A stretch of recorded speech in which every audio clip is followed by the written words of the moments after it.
प्रियजनों, दिवाली के अवसर पर आपने विभिन्न प्रकार की मिठाइयों के साथ विशेषकर पूजा के लिए परमल या चावल से बनी हुई खीर, इसको भी आपने देखा होगा, जो कि गुड़ से बने हुए लड्डू के रूप में, ऐसे ही मीठे बतासे और उससे बने हुए खिलौने जैसे हाथी घोड़ा, इस प्रकार की मिठाई अवश्य देखी होगी।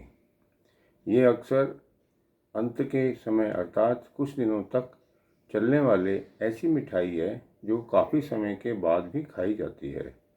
यदि इसका हम उपयोग उसकी गुणवत्ता के हिसाब से देखें, उसके गुणों के आधार पर देखें, तो हम ये पाएंगे ये तीनों चीज़ें, खासकर जो मुरमुरे हैं और खीले हैं, ये पाचन के लिए बहुत बढ़िया हैं। इससे हाजमा भी अच्छा रहता है, हमारा जो कब्ज़ है, खट्टी डकारें हैं, वो भी ठीक रहती हैं और हमें किसी प्रकार का भारीपन या नुकसान उससे नहीं होता। इसीलिए अंत में इसको अवश्य ही खाया जाता है।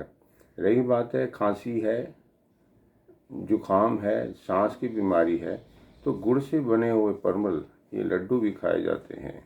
तो आप ये ध्यान रखिए कि इसका प्रयोग न केवल मिठाई के रूप में, बल्कि इसका प्रयोग अवश्य ही हमारी जो खांसी है या सांस की समस्याएं हैं, इसको भी ठीक करने के लिए ही इसका प्रयोग होता आया है। न केवल ये आज का है, बल्कि प्राचीन काल से इसका उपयोग होता रहा है। तभी शायद ये गुड़ से बने हुए लड्डू या चीनी के बने हुए सफ़ेद खिलौने या बतासे इस परमल या जो खीर है इसके साथ खाई जाती है।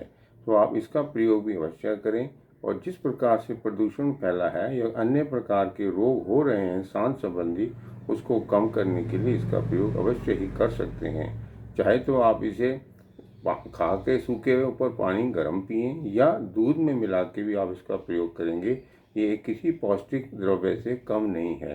तो ध्यान रखें, इस सस्ते से प्राचीन काल से चलने वाली जो मिठाई है, जिसको यूँ भी कहा जाता रहा है ये गरीब आदमी की मिठाई है, ये सत्य बात है, हो सकती है, पर इसका जो उपयोग है वो किसी भी अमीर या यूँ कहें किसी भी प्रकार की कमी न हो के अव्वल किस्म का इसका उपयोग है। तो इस प्रकार के जो खीर और परमल हैं, उससे बने हुए गुड़ के लड्डू का अवश्य सेवन करें। धन्यवाद।